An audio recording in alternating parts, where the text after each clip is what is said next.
Under very strange circumstances, a mysterious man by the name of Quackenbush is found dead in an airplane that he had chartered to fly from Kansas City to Boston.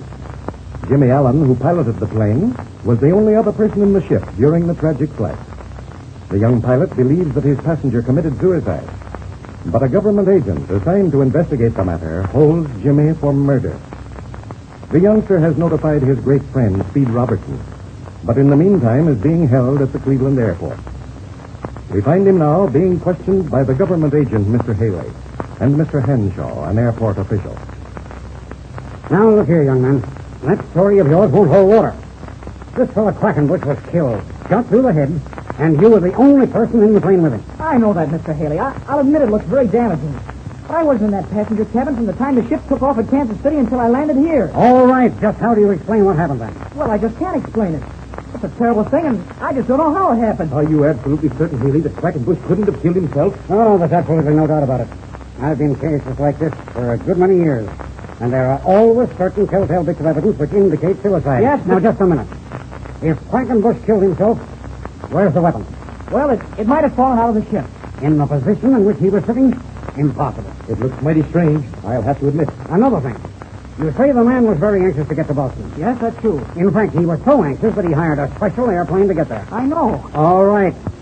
You suppose a man who you admit was very anxious to get to Boston would hire a special airplane in which to bump himself off? Well, Oh, I don't know, Mr. Haley. I can't make head or tail. Say, wait a minute. There's a ship coming in now. I'll bet it's Speed Robertson. Sure it is. If that is Speed, he got down here in a hurry. He came down on my monsoon racer. Do you expect this fellow Robertson to throw some light on the case? Oh, I'm certain he can. He's bringing with him all the information he could get on Quackenbush. Well, I hope he brings plenty. Because I'm frank to say, young man, you're in a tough spot. Can't you see that I wouldn't do a thing like this? That I couldn't? Well, I never saw this man before he got in the airplane. And that's your story. Mr. Haley, that's the truth, and I can prove it. Well, don't forget this, Alan. You're going to have to prove a lot of things. Young Allen has a very good reputation. I can vouch for that. So have a lot of other killers. You can't call me a killer and get away with it. Oh, so you're going to get rough, eh? Hey, Jim. Here. Let's go house. Oh, hello, Speed. Oh, gee, I'm glad to see you. Hello, Speed. Hello, Skid. Take it easy now. Everything's going to be all right. Oh, hello, Henshaw. Glad to see you again. I take it you're Speed Robertson, eh? That's right. Well, my name is Haley. I'm with the Bureau of Investigation. Glad to know you, Haley. Now, what's all the argument about? Well, I guess you know what happened down here. Yes, a very tragic occurrence. Do you have any idea why Quackenbush killed himself? Killed himself? That passenger of yours was murdered, Robertson. Murdered? Who killed him? I have a sneaking suspicion one of your pilots did the job. You mean Jimmy Allen? Oh, let's not be funny at a time like this, Mr. Haley. Do you think I'm trying to be funny? When Allen was indicted for murder, you may not take it as a joke. Come now. Let's use some sense in this matter.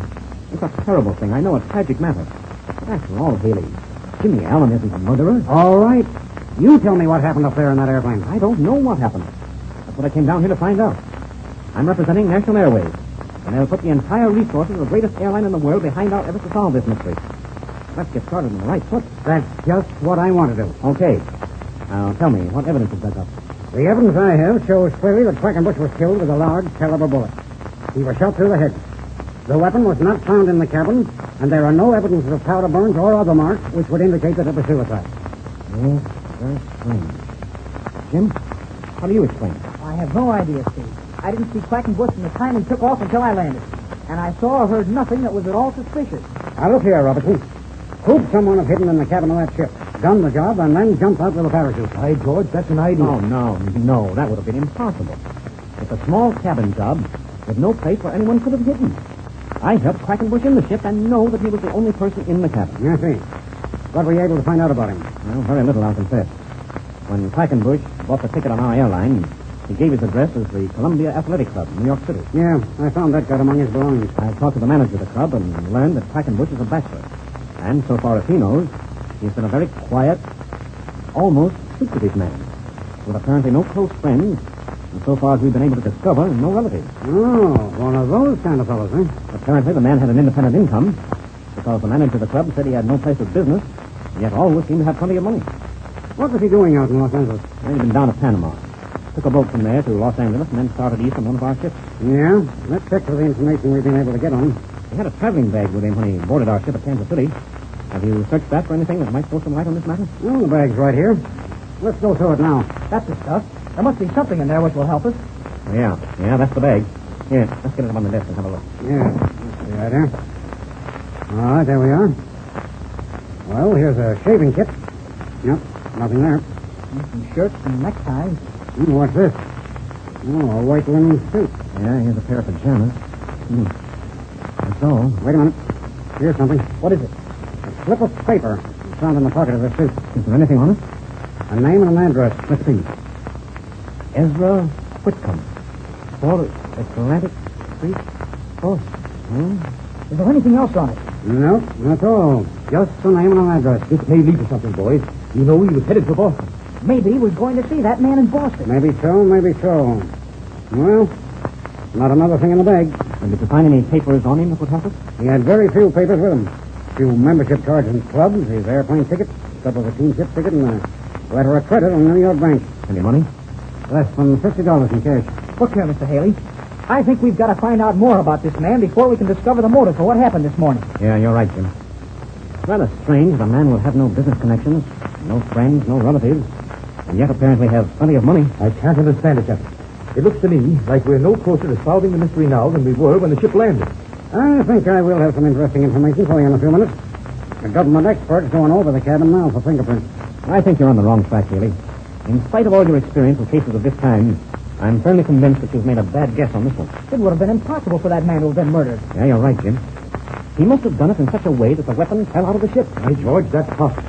As I recall it now, the window he was sitting next to was open. Oh, it was, huh? Well, that explains a lot of things. He must have held the gun in such a way that as it was fired, it dropped out the window. No, not a chance.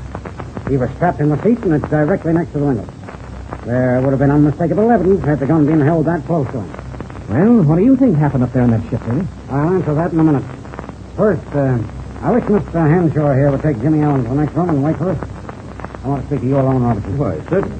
Come along, Jim. Okay. Henshaw, tell my man to stand by, will you? I'll be with him in a few minutes. Very good. I'll tell him. Keep the old chin up, Jimmy. Everything's going to be okay. All right, Steve. Now, look here, Robertson. The more I get into this, the more I'm convinced that I've got a mighty tough case on my hands. Are you absolutely satisfied in your own mind that Quackenbush didn't kill himself? There's absolutely no doubt about it. He just couldn't have done it. The man was murdered, and get this, Robertson, it looks mighty bad for Allen. Oh, I know, Haley, but that's ridiculous. Jimmy Allen is no killer. You can tell that by looking at him. He has a wonderful record with our company. And besides, what motive would he have? Yeah, I know all that.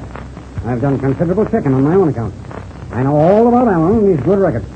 Our bureau chief at Kansas City gave me a complete report on him. And that's fine. That'll speak for itself. But if Allen didn't kill him, we've got to find the man who did. Now, just get this straight. 2 men take off in an airplane. They fly non-stop from Kansas City to Cleveland. And when they get to Cleveland, one of them is dead. I can't figure it out. Oh, I think that's for me. Haley talking. What? Nothing at all? Okay, I'll be over there in a little while. Well, our fingerprint expert found nothing at all in the cabin. But you know, Robertson, Allen could have been sitting in the pilot seat in that ship, swung open the door between the pilot's cockpit and the cabin, and fired the shot that killed Quackenbush. Oh, that's utterly ridiculous. It's possible, I'll grant you that. But you've got to establish a motive, Haley. Jimmy Allen had no reason to kill Quackenbush. In fact, he never even saw or heard of him 5 minutes before they left Kansas City. Oh, I like the kid's looks, and I think he's all right. But you take this evidence before a jury, and it's going to look bad for him. The thing for us to do is to find out who did the job. Now, look here, Haley. I have an idea. Give me 24 hours' time, and I think I'll dig up some information for you. As I told you a while ago, our company is backing me with their entire resources. All right. What is your plan? Well, I'd rather tell you that 24 hours from now. I just want to ask one thing. Okay.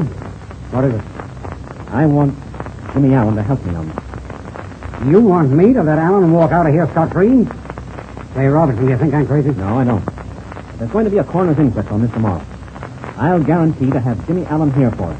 And if necessary, I'll put up $1 million bomb. You've got a lot of confidence in that kid, haven't you? You bet I have. We've been through a lot together, and he's never let me down yet. Well, if you'll guarantee his presence at the inquest. Okay, right. We'll see you tomorrow. Hey, Jim. Jim, come on in here. What's it up, Steve? Anything new? Come over here, Jim. I want to talk to you. Oh, what's up? Come on. You're coming with me. Where are we going? We are going to Boston and talk to a man by the name of Ezra Whitcomb. Will Jimmy and Speed learn anything in Boston? Follow this thrilling mystery in Jimmy Allen's next Air Adventure.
This program has come to you through the facilities of the World Broadcasting System.